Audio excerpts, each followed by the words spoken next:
रायगड, महाराष्ट्रासह देश विदेशातील ताज्या बातम्या पाहण्यासाठी मॅक्स इंडिया लाईव्ह चॅनलला सबस्क्राईब करा आणि बेल आयकॉन दाबायला विसरू नका.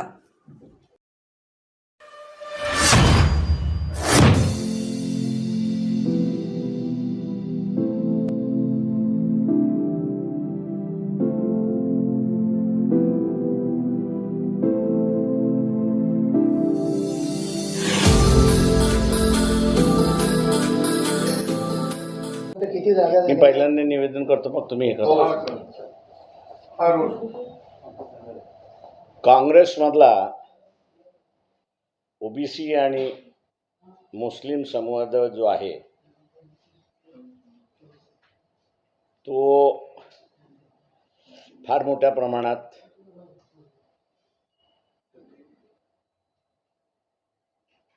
संबंध ठेवू नये असं मी त्या ठिकाणी मानतोय.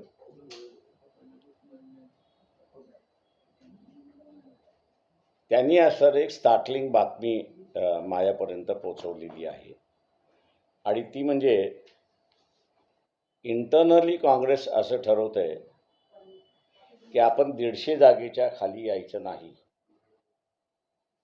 आणि शरद पवारांनी ठरवलेलं आहे की 88 जागेच्या खाली आपण यायचं नाही.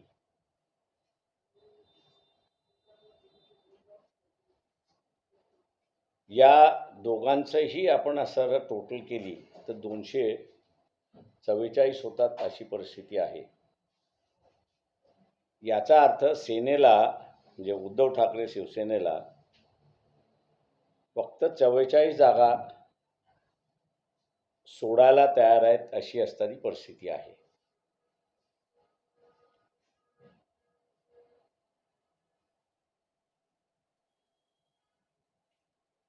आता हा जो फॉर्म्युला उदयास येतोय याच्यावरनं बरंच राजकारण होईल असं मला ओबीसीचे नेते त्या ठिकाणी सांगतात आहेत. ते म्हटले सगळ्यात मोठा पेच जो राहणार आहे तो उद्धव ठाकरेंची शिवसेना आहे तिच्यासमोर राहणार आहे. सेनेमध्ये असताना त्यांना जेवढ्या जागा मिळाल्या तेवढ्या जागा मिळतील का. त्यांनी पुढेही मला असं हे सांगितलं की त्यांनी असा जो सर्वे केलेला आहे लोकसभेच्या नंतर की उद्धव ठाकरे शिवसेना यांच्याकडे जी 5.3 मतदान होतं की 5.7 जे ओरिजिनल सेनेचं मतदान त्यांच्याकडे जे होतं त्याच्यापैकी हे ओबीसीतले जे काँग्रेसचे नेते आहेत ते असं म्हणतात आहेत की आम्हाला जे काही फीड मिळतोय त्यामध्ये 2.7% ओरिजिनल सेनेचं जे मतदान आहे की जे उद्धव ठाकरेंकडे लोकसभेला होतं ते आता असणारं एकनाथ शिंदे यांच्याकडे ट्रान्सफर झालेलं आहे. त्याच्यामुळे उद्धव ठाकरे यांना असणारं अधिक जागा देणं हे परवडणारं नाही आणि त्यावरती असणारं बराच आतमध्ये संघर्ष चाललाय अशी असणारी परिस्थिती आहे.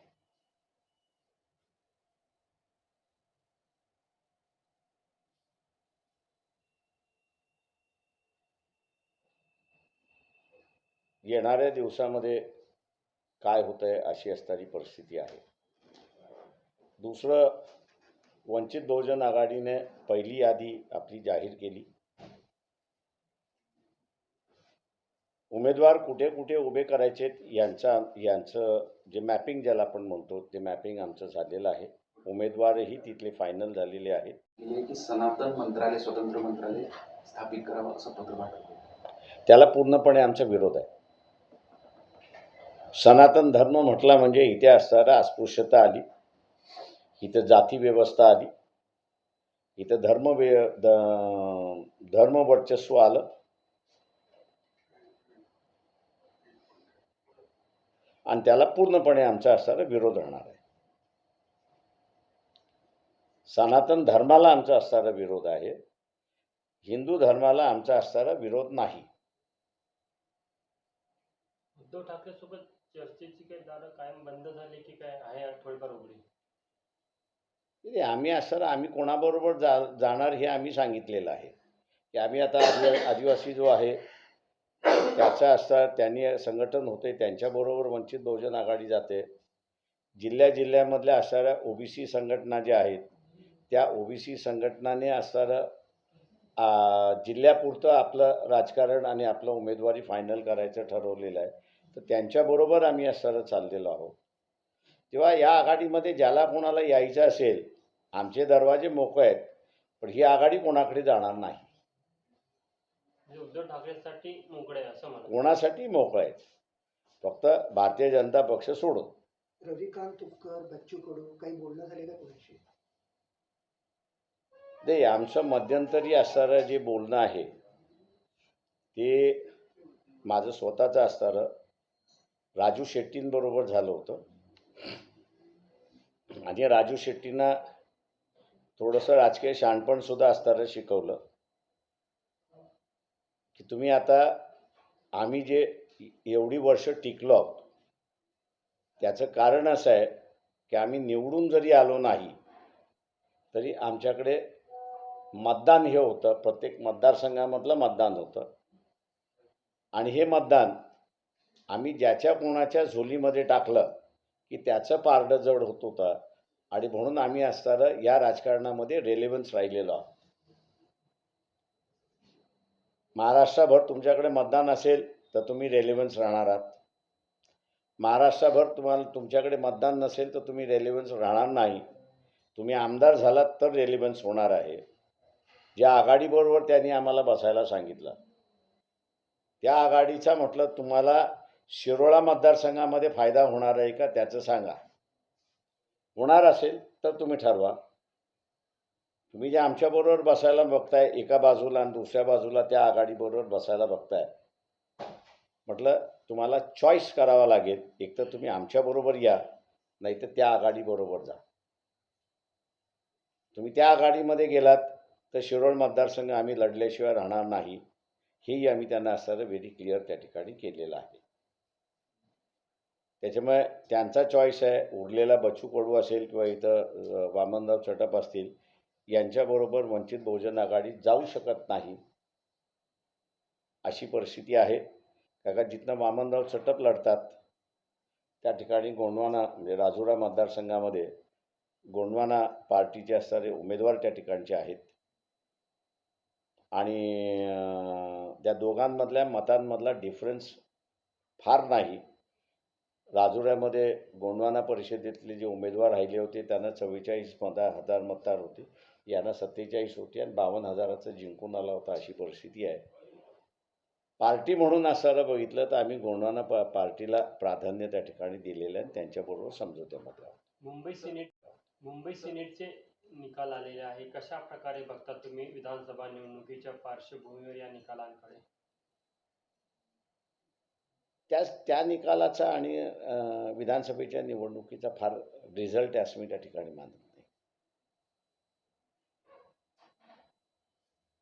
सर, जरांगे निवडणूक लढणार नाही तर ते शरद पवारांचे इशारा असेल असं तुम्ही म्हणता? मी सरळ म्हणतोय त्याच्यामध्ये की मागच्या लोकसभेमध्ये मी निवडणूक लढवणार असं त्यांनी जाहीर केलं. आताही त्यांनी असं जाहीर केलं की विधानसभेमध्ये आम्ही लढणार. अर्ज मागवलेत. अनेक असणाऱ्या गरीब मराठ्यांनी अर्ज केलेले आहेत.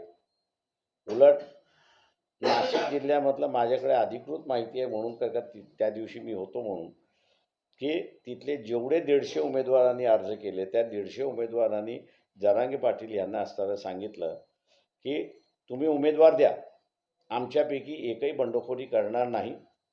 आम्ही जो इलेक्शन फंड जमा केलेला आहे तो इलेक्शन फंड तुम्ही जो उमेदवार करणार त्याला आम्ही सुपूर्द करणार आणि त्याचा आम्ही प्रचार करणार. कार्यकर्त्याची मानसिकता झालेली आहे. आणि जरांगे पाटील उद्या जर इलेक्शन लढणार नसतील तर आता कॉमन मॅनचा जो संबंध आहे, सर्वसामान्य माणसाचा जो आहे, की यांना असणारा शरद पवार चालवतात आहेत आणि शरद पवारांच्या इशाऱ्यावरती हे चालतात आहेत, तो स्टॅम्प पक्का होऊन जाईल. एवढंच फक्त मी त्या ठिकाणी म्हणालो होतो. तर पोलीस महासंचालक रश्मी शुक्ला यांना पदावरून हटवा अशा प्रकारची मागणी काँग्रेसच्या नेत्यांकडून केली जात आहे. माझं म्हणणं असं आहे की पहिल्यांदा शासनाने सांगितलं पाहिजे की त्यांनी असणारं इलिगल टॅपिंग केलं की न केलं. आणि इलिगल टॅपिंग केलं असेल तर तुम्ही त्याच्यावरती काय कारवाई केली. त्याच्यामुळे असं इलिगल टॅपिंगमध्ये त्या दोषी असतील तर त्यांना पदावरनं काढलं पाहिजे, ही सर्वांचीच मागणी राहणार आहे. मागे रामदास आठवले नागपूरमध्येच म्हटलं होतं की तुम्ही आतापर्यंत थँक्यू व्हेरी मच. सर, निवडणूक आयोगाची टीम येऊन गेली आणि 4 वाजता पत्रकार परिषद सगळ्यांकडून मागणी होती की एकाच टप्प्यात निवडणुका. ते एकाच टप्प्यात निवडणुका झाली पाहिजे. महाराष्ट्र बिहार नाही आहे. इथे निकाल लागला की लोक मान्य करतात. कुठेही दगडफेक होत नाही, कुठेही काही होत नाही. ज्याला कोणाला लढायचं असेल तर तो पिटिशन करतो, हायकोर्टामध्ये जातो आणि चॅलेंज करतो. त्याच्यामुळे लॉ अँड ऑर्डरचं सिच्युएशन इथे नाही आहे. आणि इलेक्शन कमिशनने असणारं शांत राज्याला हिंसक राज्य बनवण्याच्या पाठीमागे लागू नये. तुम्ही ज्यावेळेस असणारं असं म्हणताय की आम्ही 2 टप्प्यामध्ये घेऊ, 3 टप्प्यामध्ये घेऊ, त्या अर्थी तुम्ही हे लोकांच्या मनामध्ये पेरताय की इथे असणारा अशांतता आहे आणि ती इलेक्शनमध्ये बाहेर पडू शकते आणि म्हणून ती कंट्रोल करण्यासाठी आम्हाला ॲडिक्वेट पोलीस फोर्स प्रत्येक मतदारसंघामध्ये मिळणार नाही, अशी असणारी परिस्थिती आहे. त्याच्यामुळे असणारं इलेक्शन कमिशनने एकाच वेळेस इलेक्शन घ्याव्या. लोकांना जो निकाल द्यायचा आहे तो लोक निकाल देतात आणि जे उमेदवार उभे राहतात तो निकाल बिना व्हायलन्सनी ते एक्सेप्ट करतात. त्यांना लढायचं असेल ते कोर्टात जाऊन त्या ठिकाणी लढतात. वंचित बहुजन आघाडी यावेळेस कोणत्या आघाडी किंवा युतीची मतं जास्त कट करेल असं तुम्हाला वाटतं? ज्यांना असं वाटत असेल की आम्ही ज्यांची मतं कट करणार आहोत त्यांना माझा राजकीय सल्ला आहे की कृपा करून इलेक्शन लढू नका. अजित पवारांनी असं म्हटलंय की फिरते मुख्यमंत्रीपद ठेवा, म्हणजे तिन्ही माहितीच्या पक्षाकडे असावे. आपण कसं पाहता? संगीत खुर्ची मुख्यमंत्र्याचं करण्याचं जे चाललेलं आहे ते राजकारण किती गळाला गेलेलं आहे हे आपल्याला असताना दिसतंय. तेव्हा सामान्य माणसाने आणि मतदारांनी एक लक्षात घेतलं पाहिजे की जो इथे करप्शनचा आरोपी आहे किंवा गुन्हेगारी प्रवृत्तीचा असणारा उमेदवार आहे, लोकांनीच ठरवलं पाहिजे की ह्यांना आम्ही निवडून देणार नाही. देवगड येथे एका तरुणीची छेड जी आहे ती एका पोलिसानेच काढली आहे. ग्रामस्थांनी त्याला चोप दिला, त्याच्यावर निलंबनाची कारवाई झाली. मात्र गोष्टीवरती असे एखादा कुठला तरी व्यवस्थेमधला माणूस तर तुम्हाला ती व्यवस्थेला दोष देता येत नाही. थँक्यू. आम्ही 2 फॅक्टरसाठी त्या ठिकाणी थांबलेलो आहोत. एक, आपण असं पाहिलं असेल की कालसुद्धा आदिवासींचा एक प्रचंड मोठा मोर्चा हा नागपूरमध्ये निघाला. तशाच रीतीने असणारं चोपड्याला 30 तारखेला रॅली आहे. 2 तारखेला मनमाडला आदिवासी सत्ता संघर्ष परिषद आहे आणि 6 तारखेला ही नागपूरमध्ये आहे. तेव्हा आदिवासी समूहांमधला आपसामधलं जे आहे त्यांच्या वेगवेगळ्या ह्याच्यामध्ये आपण आपल्या जागा कशा वाटून घ्यायची यांची असणारी चर्चा त्या ठिकाणी चाललेली आहे. ती एकदा चर्चा त्यांची फायनल झाली तर कदाचित 6 तारखेलाच जे आहे अलायन्स याची सुद्धा घोषणा होईल आणि त्या अलायन्सबरोबर यादी जी आहे काही उमेदवारांची ही सुद्धा तिथे जाहीर केल्या जाईल. मागच्या काही दिवसापूर्वी शरद पवार रत्नागिरीमध्ये जरांगे पाटील यांची जी मागणी आहे की मराठा समाजाला ओबीसीतून आरक्षण मिळावं याला जाहीर पाठिंबा दिलेला आहे. काल मी सांगली जिल्ह्यामध्ये होतो आणि ओबीसीच्या संघटना होत्या त्यांच्याबरोबरही बैठक झाली. पण त्याच्यामध्ये मी एक बदल त्या ठिकाणी असताना पाहिला आणि तो म्हणजे ओबीसी संघटना आता असताना शरद पवारांना एक विशेषण लावायला सुरुवात केलेली आहे आणि ते म्हणजे मराठ्यांचे नेते सन्माननीय शरद पवार असा ते उल्लेख करतात अशी असणारी परिस्थिती आहे. त्याच्यामुळे मी असं मानतोय की मराठवाड्याचं लोण हे पश्चिम महाराष्ट्रात सुद्धा हळूहळू पोचतंय.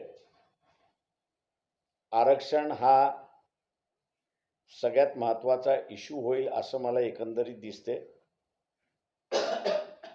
कालच्या आदिवासींची जी परिषद झाली, पत्रकार परिषद झाली, त्या परिषदेमध्ये सुद्धा विदर्भाच्या संदर्भातलं त्यांनी वक्तव्य त्या ठिकाणी केलं. त्याची असणारी नोट मला त्यांनी असणारी पाठवली आणि त्यामध्ये विदर्भ होत नाही आहे याचं जे खापर त्यांनी फोडलेलं आहे ते कुणबी समाजावरती फोडले अशी असणारी परिस्थिती आहे की विदर्भ हा जर वेगळा राज्य झाला असता तर छत्तीसगडमधल्या आदिवासींचा जसं विकास होत चाललेला आहे तसा विकास आमचाही होत चालला असता असं त्यांनी नमूद केलेलं आहे. आणि हा कुणबी समाज विदर्भादी होण्यापेक्षा तो पश्चिम महाराष्ट्रवादी आहे असा जो आरोप करण्यात आलेला आहे, मला वाटतं हे राजकारणाचे येणारे संकेत आहेत असं मी त्या ठिकाणी मानतोय. आणि कशा रीतीने हे डेव्हलप होतील याचं आज आपल्याला काही सांगता येत नाही, परंतु जी एकंदरीत वेगवेगळ्या विभागामधला जो बदल आहे तो बदल लक्षात घेऊन मला वाटतं आम्हाला वंचित बहुजन आघाडीला यापुढे वाटचाल करावी लागेल अशी परिस्थिती आहे. आपण आता विचार